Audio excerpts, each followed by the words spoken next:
You're gonna cue me on the time.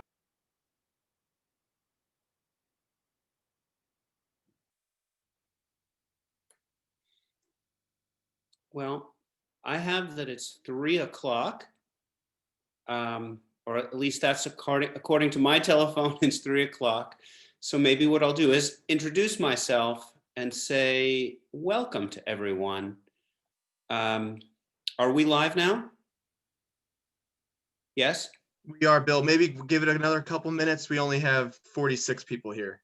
Okay, so we need to let people. Just another minute or two. Okay.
Everyone, I have that it's 3:04, and I think we should start.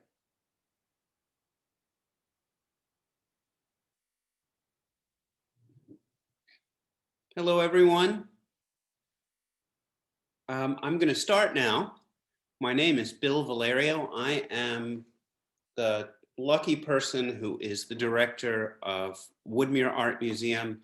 I work with many, many wonderful people that we're going to hear from today on this special day when we recognize the ideas and the legacy of Dr. Martin Luther King Jr. This is a special day. It is a national holiday. And I want to say that that means something important. This is a day, a national holiday. We don't go to work. We don't go to school. We stop and we slow down with a purpose on this day that we call MLK Day. Some of us may volunteer and do some special work to help others. And some of us, and I hope all of us, stop and slow down and think about the ideas that Dr. Martin Luther King Jr. lived for, fought for, was assassinated for, but hands down to us in the present. And these are ideas that are deep inside of us, and I hope are deep inside of all of us. And these are the ideas of civil rights. And we're going to be talking about civil rights and exploring what civil rights are in the form of art and in the form of music. Today, we are going to be talking about the art of my friend, my good friend, Jerry Pinkney, who was born and grew up nearby to Woodmere in Germantown and now makes some of the most beautiful books that I know. And these are books that are famous all over the world and touch people's lives. And there are very few artists I admire in a higher way than I admire Jerry. So I'm very excited that we're going to be sharing Jerry's art. I'm also joined today by my friends Warren Orry and Larry Price. And Larry and Warren are also Philadelphia artists. They are musicians, and you can see they're holding their instruments. Warren plays the bass and Larry plays the alto sax. And what we're going to see today is that they use their instruments like these instruments are an extensions of their voice. But it's an extension of their voice, their speaking voice, but also of something intangible that musicians bring to their sound. And that's I have to say it's the voice coming together with the soul. And that's what I believe that the musical arts and the visual arts do in the hands of great artists like all of you. And we're going to put this today to the service of exploring this idea of civil rights that we celebrate and honor and think about and live with and reaffirm our commitment to today on this day when we honor Dr. Martin Luther King Jr. Dr. King was a statesman, a man of faith, and a man who lived his life to advance the cause of civil rights. And I thought that since we're going to be talking about civil rights, I should offer a definition of what that is. Civil rights are a guarantee in the laws of our country, a guarantee that ensures equal protection under the laws. Everyone lives and is protected by the same laws, and everyone has equal opportunity under the law to live life and to achieve life to its fullest under an equal set of laws that give us equal opportunity. And this is regardless of who we are in terms of the color of our skin, religion, or other characteristics that make us the individual people that we are. This is what civil rights are. And, again, what I would say about this day today, I think we all know that the world that we live in is far from perfect. It is not perfect at all when it comes to this idea of civil rights, but today is a day when we express ourselves in such a way as to get closer to this dream of perfect civil rights that Dr. Martin Luther King Jr. handed down to us today.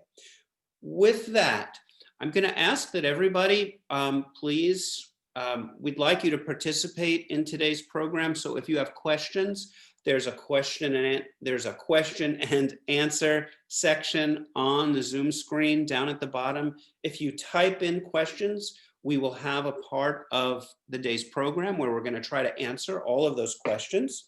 And with that, I'm going to hand the program over to my friends Warren and Larry. Thank you all. All right, thank you, Bill.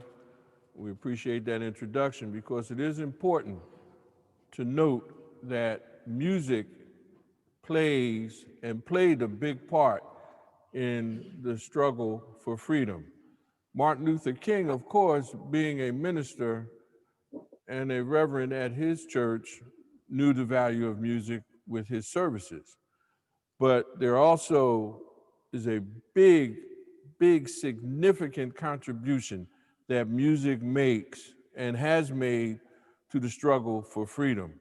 As a matter of fact, as a little aside, tonight there is a program on TV One, and it's called Music, the Legacy of Music and the Movement.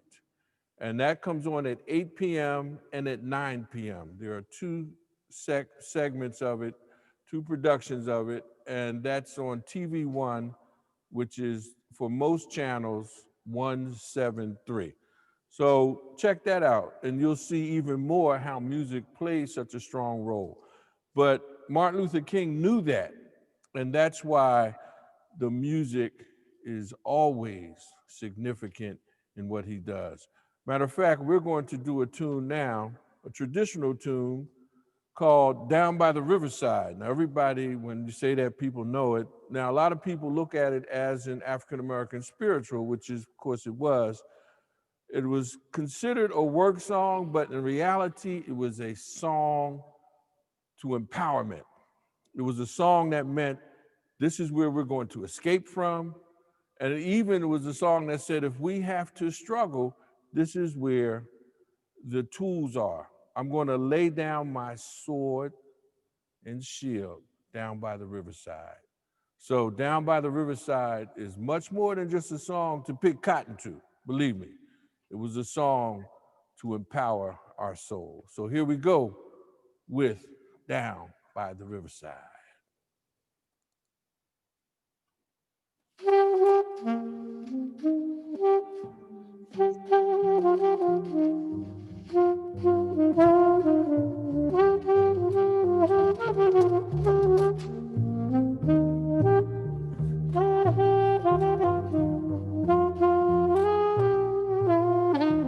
Sing along with us if you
One more through. Everybody, let me hear you. I hear you. Down by the riverside. Yeah.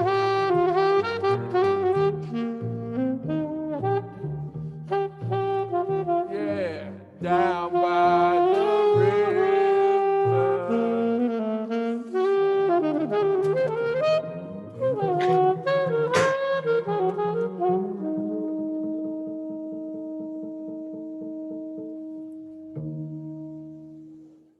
All right, Down by the Riverside. I heard you singing.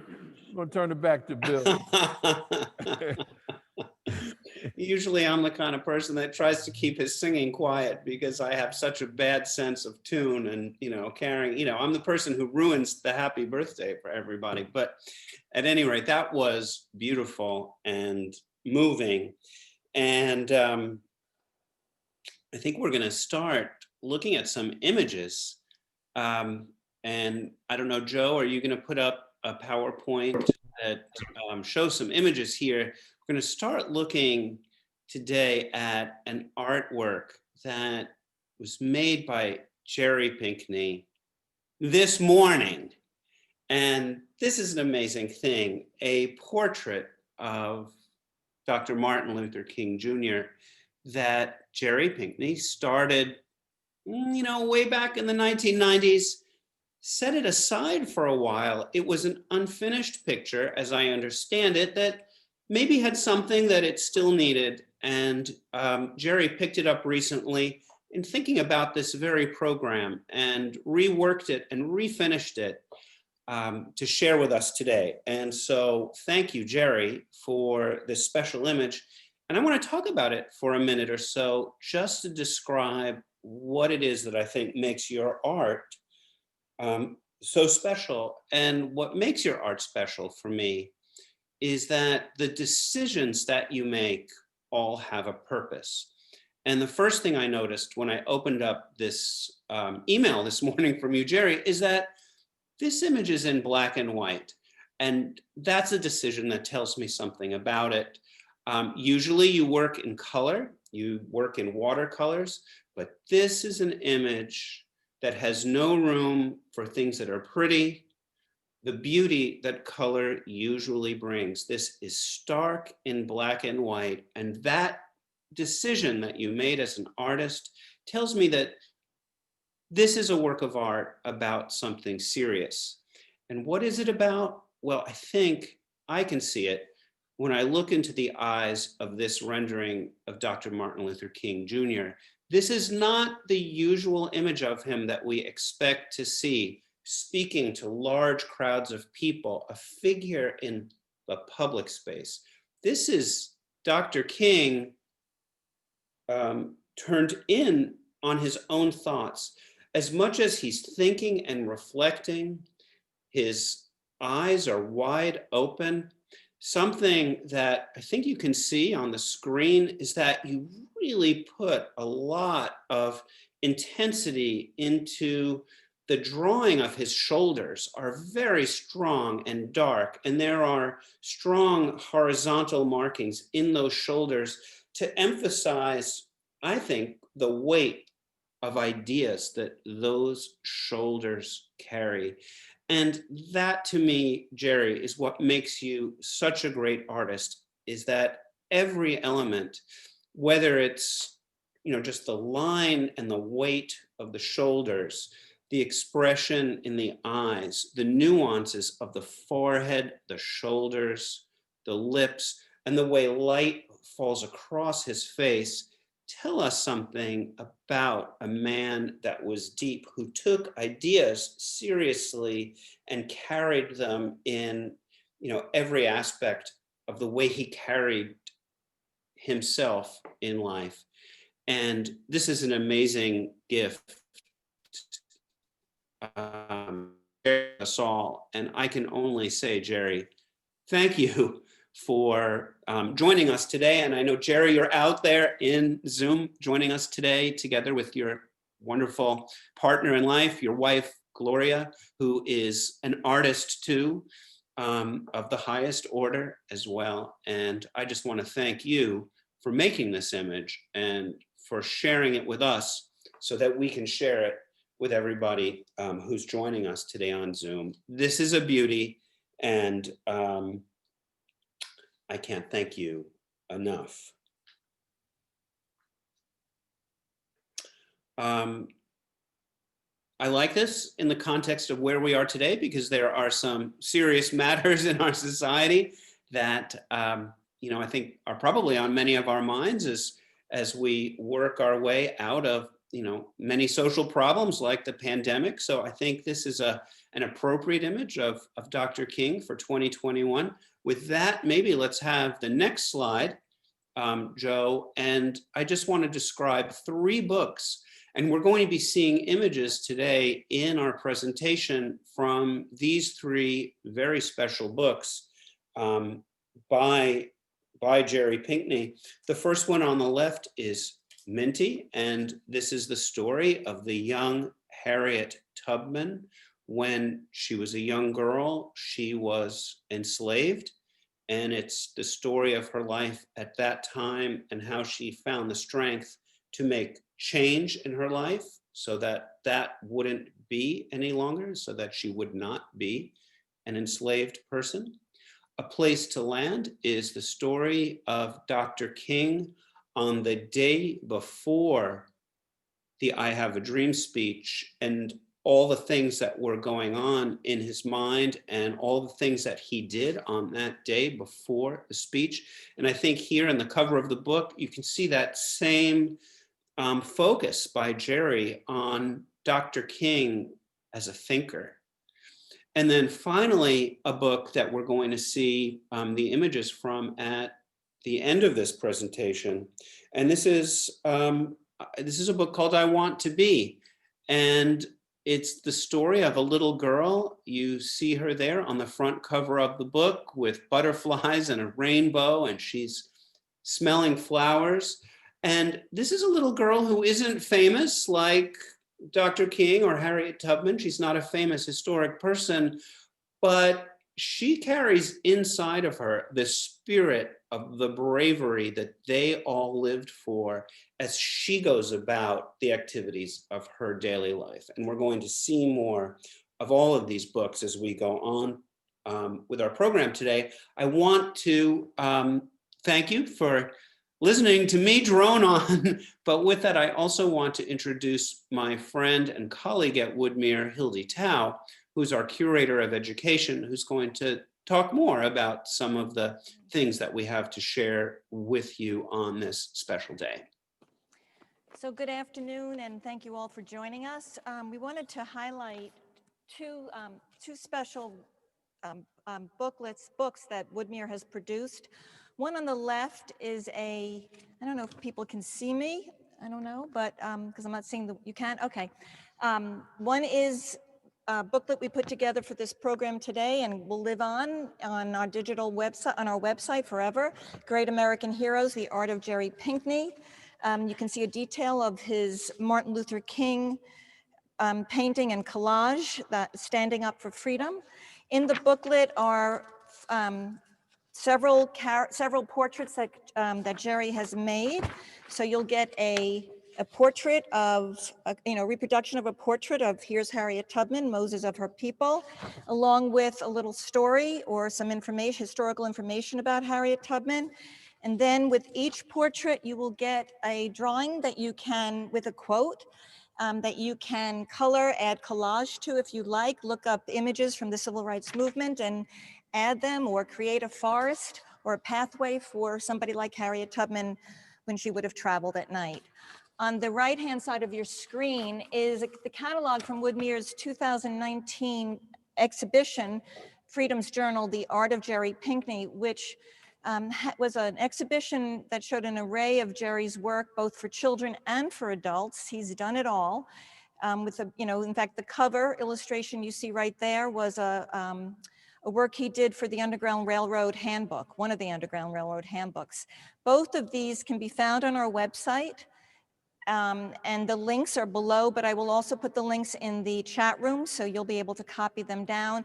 On Woodmere's website for Learn and Create, you'll see a movie from last year when Jerry was actually here at Woodmere and had a conversation with Bill about A Place to Land, Martin Luther King, and the speech that inspired a nation, and many other things, other digital art activity workbooks as well. So please, you can download these very easily. Please go to our website and enjoy.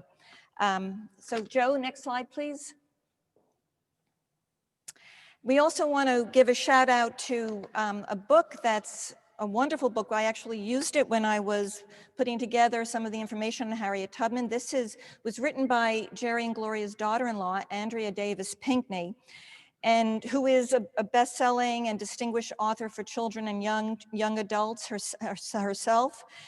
This book, she persisted as part of a series of chapter books that were made to elaborate on 13 women that are part of a children's book called She Persisted, written by Chelsea Clinton. And so in this book is told the compelling story of Harriet Tubman's life that I think was full of information for me, how she was called. Well, you'll learn about all of that soon, but there's also some really wonderful activities and a way to interact and think about Harriet Tubman and what her legacy means to us right now. So with that, I'm going to turn the program over to Warren Orry, and he will continue. Thank you. All right, thank you, Hildy. Well, I don't know about you all out there, but I know my curiosity has really been tested now. I want to see inside one of these books. Something that we did last year in actually 2019, we did a movie short, a musical narrative based on one of the books, Minty, A Story of Young Harriet Tubman. And the artwork in this book and these illustrations that you'll see are by Jerry Pinkney. And as mentioned, he is a Philadelphia guy, grew up in Philly. And this movie features music that I was able to compose with the assistance musically of my bandmates, the Arpeggio Jazz Ensemble, as we go through the story. Now, as a musician, I want to say something about that. That is such a feeling when you're given a project to undertake where I have to compose music based on artwork and the story. So that meant I had to get all inside of Minty, all inside of Minty's theme, all inside of Jerry, all inside of the musicians that I have the pleasure of working with. And this story is told how she really got started. What kind of things triggered her to do what she's doing? And also, while we're doing the movie, I want you to watch out and listen to some sounds. One of the musicians who helped during the production of this is with me now, Larry Price, and he made some sounds with his horn like a horse during one of those, during the filming of this. So the music takes on more than just a melodic interpretation of things. It also gives you sounds of life. And that's what this book is about, life. So let me introduce you to Minty, and come with us.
Minty!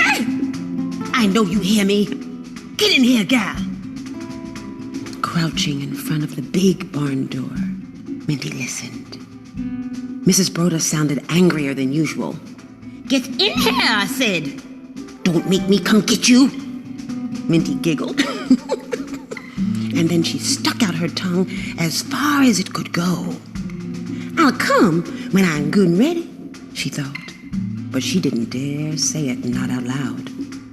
That would surely mean a whipping. Pushing back the barn door, Minty crept inside. The barn was her favorite hiding place. The dray horses watched, restless, as Minty thrust her arms into this large pile of fresh hay. And she dug down deep all the way into the bottom and pulled out her rag doll, Esther Lavinia Louise. What a sorry sight. With one foot missing and a pair of cracked buttons for eyes. But Minty loved her just the same. "Now listen," she said. Then in a low voice, Minty started to tell an old Bible story the way her mother had told it to her. "And then the shepherd boy, David, he picked up this tiny little rock, took aim, and sent it a-flying. Hit old master smack in the head, killed him right there in front of everyone. Then they had a big old party afterward, and David got to move into his big old house with a long table, and he was never hungry or nothing again." When the story was finished, Minty hid Esther back in the bottom of the haystack. It was getting dark, and she had to light the fire, trim the wicks, and set the table up at the big house. That evening at supper, Mrs. Brodus was still angry. "Why didn't you come earlier when I called you? I had a mess of peas that needed shelling." Minty looked down at her feet. I didn't hear any call." "Don't lie to me, girl, lest you want a whipping. Next time you better jump too when I call." Mrs. Brodus shook out her napkin. "I'm hungry. Serve the potatoes." As Minty reached for the bowl, she accidentally knocked over a pitcher of cider. Mrs. Brodus jumped to her feet. "Now look at what you've done." Angrily, she turned to her husband. "Do you see, Edward? It's spite, pure and simple. Well, I won't stand for it. I don't want her in this house anymore. From now on, she's a field slave. That'll fix her." Then, crossing the room, Mrs. Brodus opened one of the high cupboards and took something out. Minty's eyes widened. It was her rag doll, Esther. "You didn't think I knew, did you?" said Mrs. Brodus. "Here," she told her husband, "take this and throw it in the fire." "No, Mrs., no!" Minty screamed. She lunged forward, but Mrs. Brodus was faster, and with a flick of her wrist, she hurled the doll into the open fireplace. Minty kicked and she screamed. Oh, but Mrs. Brodus held her back until the doll was nothing but a pile of white ashes. "That'll learn you," she said. "Now get out of here, and don't forget, you're a field slave now." Minty ran out, choking back her tears. And later that night, while her brothers and sisters slept, Minty told her mother and father what had happened. "Well," said old Ben, "at least they're keeping you on. What if they had sold you south? I've seen them do it for less than spilling a pitcher of cider." Old Rit put down her sewing. "Come here, girl," she said. I'm gonna run away. I am." The next morning at dawn, Minty was sent to work in the fields.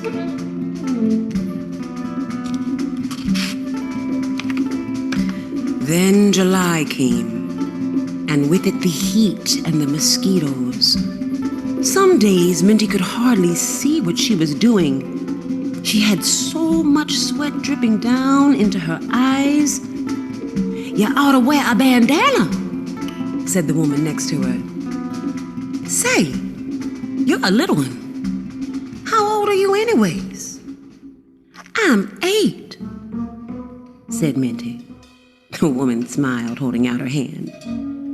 "My name's Amanda." "My name's Minty." "That's a pretty name," Amanda said. "Real pretty." Whenever she was working in the fields, Minty kept looking for a way to escape. The dirt road behind the barn led to Chop Tank River, but Minty had no idea where that went. And what if there were snakes in the water? Minty was scared of snakes. Later that day, the overseer Sanders rode up on his horse and pointed at Minty. "You, come with me." Running behind, Minty followed him down the trail to the Big Buckwater River. There, next to the bank, she saw a thick rope stretched across the surface of the water. "Get in," Saunders orders. But I can't swim," said Minty. "And mister, it's cold." "Don't sass me, gal. Get in there, I said, and take hold of that rope." He watched as Minty waded into the water. "You see those traps and the steel ones? Those are muskrat traps. Mr. Brodess wants you to check every one. And if there's a muskrat caught, you stuff him in there." The overseer thrust a heavy sack at Minty, then spat into the water. "Now don't get any ideas. Remember, I got eyes in the back of my head." Then spurring his horse, Saunders galloped off. Slowly, slowly, slowly, Minty started downstream, holding tight to the rope. Now the first 2 traps were empty, but inside the third, a fat, glossy muskrat was struggling to get free. Squatting down, Minty pulled apart the steel jaws of that trap, and she glanced back to make sure Saunders was out of sight. Then, happily, she let that muskrat go, releasing it downstream. It swam away vigorously, propelling itself through the water, and with its long, flat tail, Minty's eyes were wide with excitement. "Go, go, go, go," she cried, splashing at the water. "Go, swim away!" She hurried to the next trap, and she did the same thing, releasing a second muskrat into the cold, muddy river. She was prying open the third trap when she heard a soft noise behind her. Saunders was sitting on his horse, not 10 feet away. Now for a long moment, he and Minty stared at each other. Then, suddenly, Minty dropped the trap and started to run. And Saunders caught up with her at once. Jumping down, he bound her wrists together with a short piece of twine. "That was a stupid thing to do. You'll be sorry, gal." He took her back to the big house, where Mrs. Broadus was on the porch cracking walnuts. She listened to what Saunders had to say. Minty never got a chance to speak for herself. "Whip her," said Mrs. Broadus. "Whip her good. And if it happens one more time, you tell my husband here. We'll sell her down south. They'll know what to do with her in Georgia." The overseer tied Minty to the fence. Then roughly, he ripped open the back of her shirt.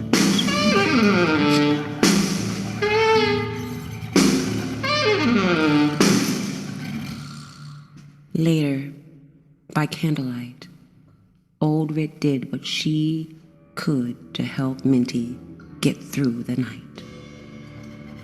"Now this will hurt some," she said, smearing green salve on Minty's back. "Oh, baby, don't cry. Don't do it. Here, bite down on this. It'll help." And she forced a hickory stick between Minty's teeth. "I told you not to aggravate 'em. I told you. Why didn't you listen, Minty? Don't you got any sense?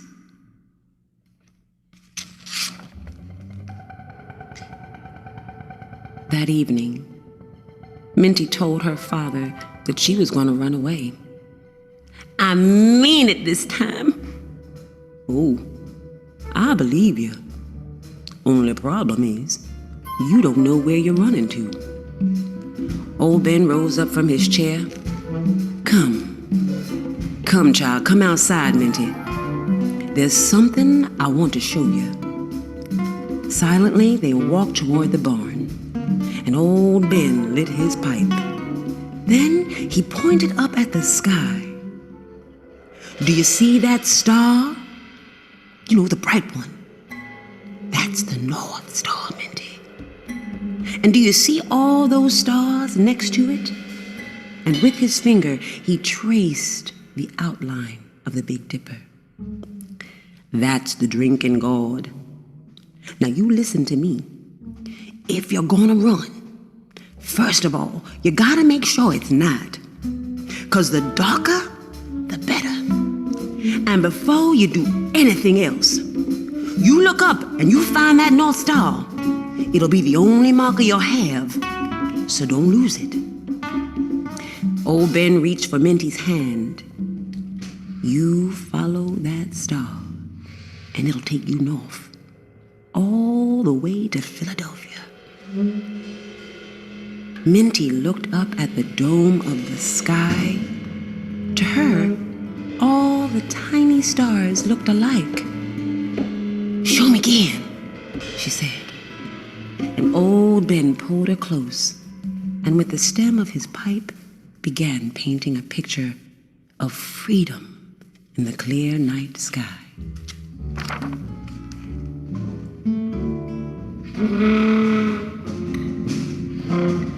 Now the next morning, old Ben told Rit that every Sunday he was going to take Minty into the woods.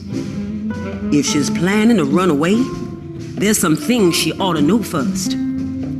Rit didn't like the idea, not one bit. She was scared. But old Ben told her to stay out of it. I know what I'm doing, he said.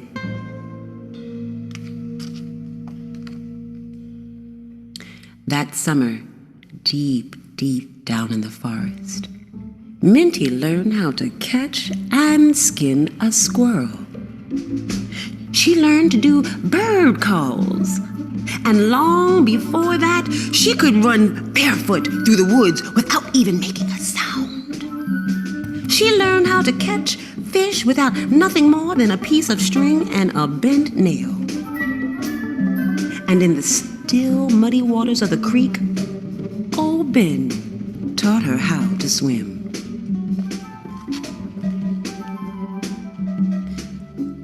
On the last day of summer, old Ben and Minty took a tin bucket into the forest and filled it to the top with blackberries. Then they climbed a hill overlooking the river and watched the sunset. Now, by the time they got back to the cabin, it was already dark. Old Rit put her hand into the bucket and laughed. I know just what to do with these. Her bare legs were shivering. Minty started up the dirt path. The night air was cool. Ooh, autumn was coming soon. She had nearly reached the big house when she saw a buckskin mare tied to an oak tree out front. Minty figured it belonged to a guest, someone visiting the Broaduses. The horse stood very still, watching her with uneasy eyes. Minty was about to turn away when a thought suddenly occurred to her. Reaching up, she placed her hand on the saddle. It was still warm and not too high. This is it, she thought to herself. this is my chance to run away. Remembering what old Ben had told her, she looked at the sky. There it was, the North Star, shining bright. By now, Minty's heart, it was beating rapidly, and she wanted to run back and tell old Ben and old Rick goodbye, but she knew there was just no time. It was now or never. Holding her breath, Minty reached for the rope. She tried to untie the knot, but her hands were just shaking. They were shaking so badly. And the horse let out a nervous whinny. Shh. Don't be afraid. Don't be afraid. But it was her own fear that was growing. Then, just as the knot had started to come undone, the door of the big house opened. Minty heard her master's voice. "Come outside, Nathaniel. We'll have a smoke." At that moment, Minty lost all her courage. She couldn't do it. Not now. Not tonight. With tears in her eyes, she ran back down the hill to the cabin. That night, after everyone else was asleep, Minty sat next to the fire, thinking, Why hadn't she jumped on the buckskin? She could be long gone by now, halfway to Philadelphia. She might not get the chance again. Minty began to cry. She cried for a long, long time, until the fire had nearly burnt itself out. It was getting cold in the cabin, and to keep warm, she buried her toes in the ashes at the edge of the pit. Up at the big house, a dog started to bark. And old Ritz stirred in her sleep. Minty sniffled, and she wiped her nose with the back of her hand. But someday, she would run away. She would jump on the buckskin's back and ride all the way north with the wind whipping through her hair, and nothing would stop her. Nothing. Minty could feel her eyes beginning to close. Then little by little, she fell asleep.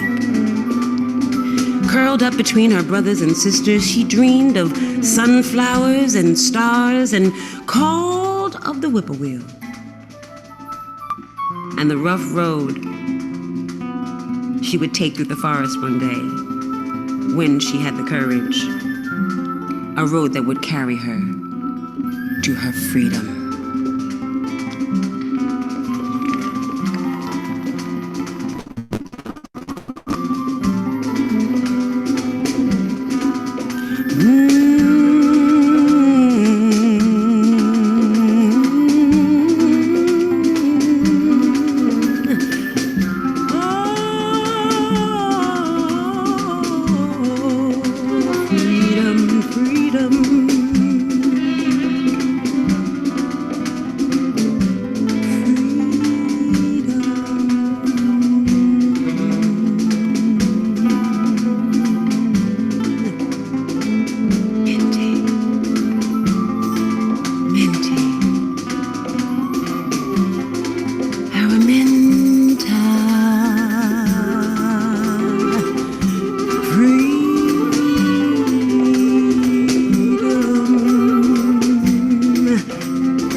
about that, huh?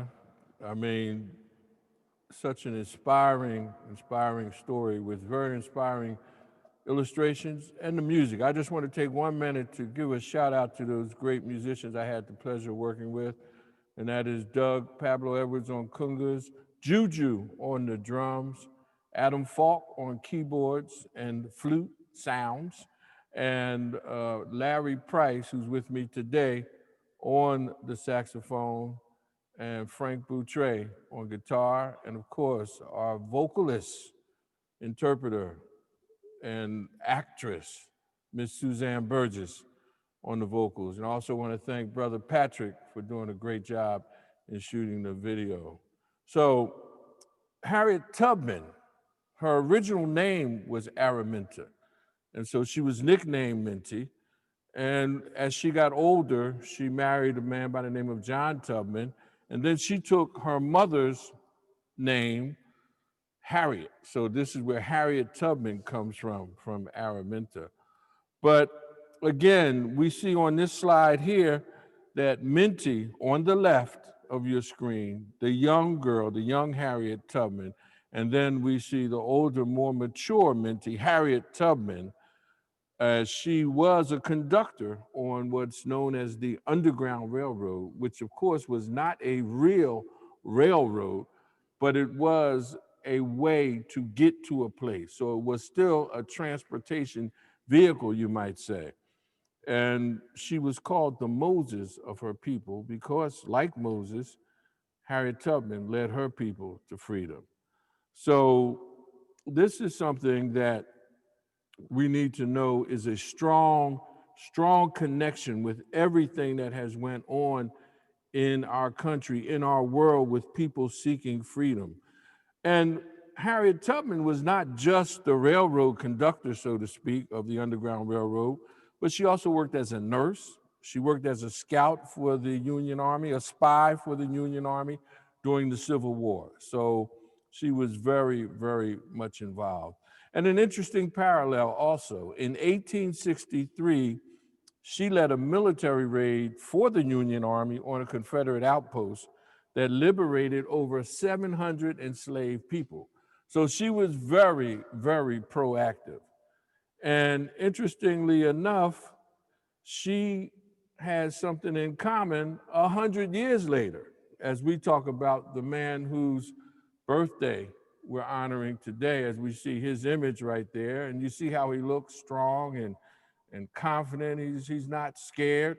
And he's talking to over 250,000 people. And an interesting contrast to what we saw just a week ago, these 250,000 people are organized, solidified, and civilized, and are seeking and carrying out their mission, freedom now. But this happened in 1963. So remember, Harriet's raid was in 1863. So 100 years later, here we are with still the pursuit of that freedom. So we want to make sure that we know that these people are so important to us. Not only Martin Luther King, but the many people who have also worked with him. And we're talking about another man, Jackie Robinson, who also was a strong person. But I think we had an image of Frederick Douglass up there, so let's put Frederick up there. Frederick Douglass, another man who was known for his ability to mobilize, to have people pursue things that they thought they couldn't pursue. Even something like joining the Union Army to be a part of the freedom fight for the Union, to keep the Union solidified. So Frederick Douglass was also a man who knew what his mission was. And our next slide, this is Jackie Robinson. Jackie Robinson, another person who was breaking the barrier. Now, Jackie Robinson was a man who people told him, look, you're going to get hit with a lot of resistance. He was a baseball player, the first African-American player in Major League Baseball in the United States. And this happened in 1947 when he was enlisted to, you say enlisted because it was like going into the army, it was like going to war. He was enlisted to break that barrier. And he was told, look, you're going to get hit with a lot of stuff. Can you withstand it? Can you be strong enough to withstand the resistance you're going to receive? And he answered with a resounding home run. Yes, yes, yes. So he set an example for many to stick to it. As you can see here, he even pursued civil rights for everyone, not just for baseball, but for voting, for, to fight segregation. As this picture here shows him working in a lot of the civil rights protests. And he also worked and was an acquaintance of Dr. Martin Luther King. In our next slide, a strong woman, Miss Rosa Parks. And Miss Rosa Parks also had something in common with Jackie Robinson. First, let's talk about Rosa Parks. She first came into prominence when she was tired after working all day, got on a bus in Alabama, and they told her, no, you can't sit down, because then there was segregation. Not only was there discrimination against African Americans being able to sit in certain sections of a bus, but going to certain schools, drinking out of water fountains, even using the bathrooms, going to restaurants. And she was tired this day. She got on the bus and she refused to move. She said, no, I'm not getting up. And as a result, there was a boycott of the people who supported her, of the other African Americans in town and other people who supported her. And the boycott was successful enough to get Montgomery, Alabama to release and remove that segregated clause from their transportation. But Rosa Parks also went on to do many things too and worked for the NAACP and to help people who were in need of getting things done even though they were African Americans. She continued the struggle like Harriet Tubman.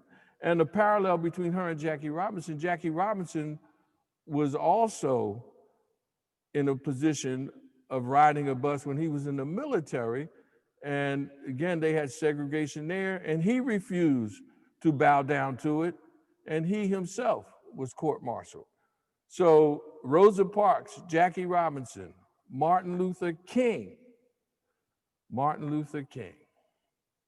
they all had it. They all wanted to be a part of this land that they so deserve to be a part of. Not as people who were limited in what they were able to do, but as people who had every right to do what everyone else was doing. And these are but some of the leaders who were able to take us there. Now, our next slide is the collage. And this is an image from Jerry Pinkney's. I believe this is from A Place to Land. And on this image, we're dealing with people who also were freedom fighters. Shirley Chism, she was the first Black woman elected to the United States Congress, House of Representatives from New York City. She believed, like so many others, that we could overcome. And this became almost a theme song. Shirley Chism, she did overcome. And she served 7 terms in Congress and was the first woman to run for the Democratic Party's presidential nomination. Also in that picture is John Lewis. He was a civil rights leader who served as U.S. representative from Georgia for more than 30 years. He too was a colleague of Martin Luther King with the march in Selma, that very faithful march where so many were abused. Also the 1963 March on Washington. He was and made a lifelong commitment to the nonviolent fight for civil rights. And he just recently died last year, but left a legacy that will live forever.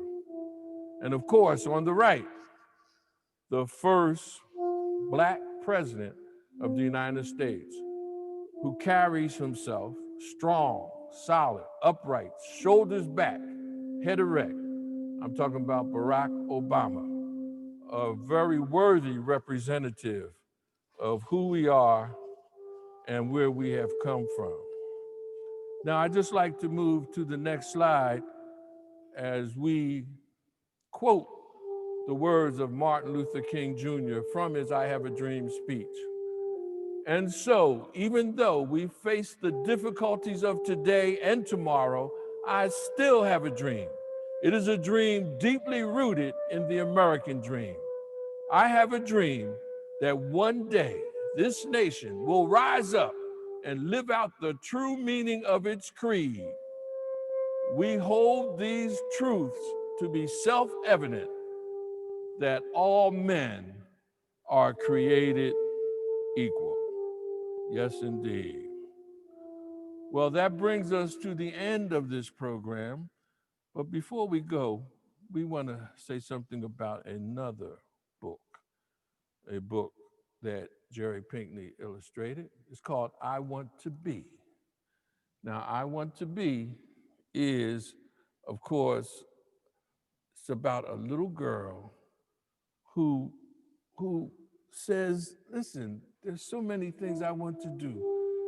As I stroll down the lane, as I look at people, I just want to be.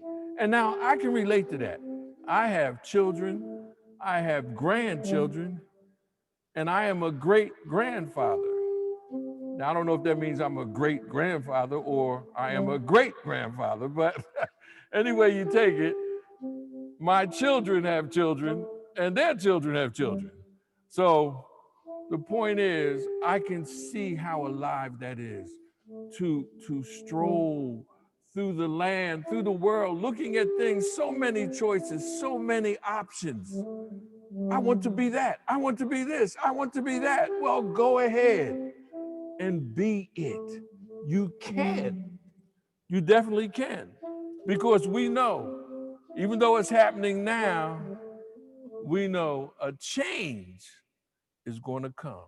And that we're going to end our program with this song by the great Sam Cooke, who knew more than anybody that a change is going to come. Yes, indeed.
Sing with us.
a change is going to come. All right, I believe we're closing it out, and I just want to thank everybody for being a part of this. Woodmere Art Museum for having the courage, as always, to present what needs to be presented.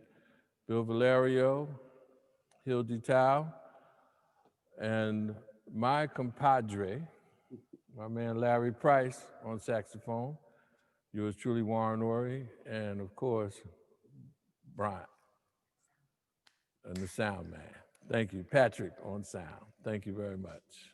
Thank you so much, Warren. That was wonderful. Bye-bye, everyone.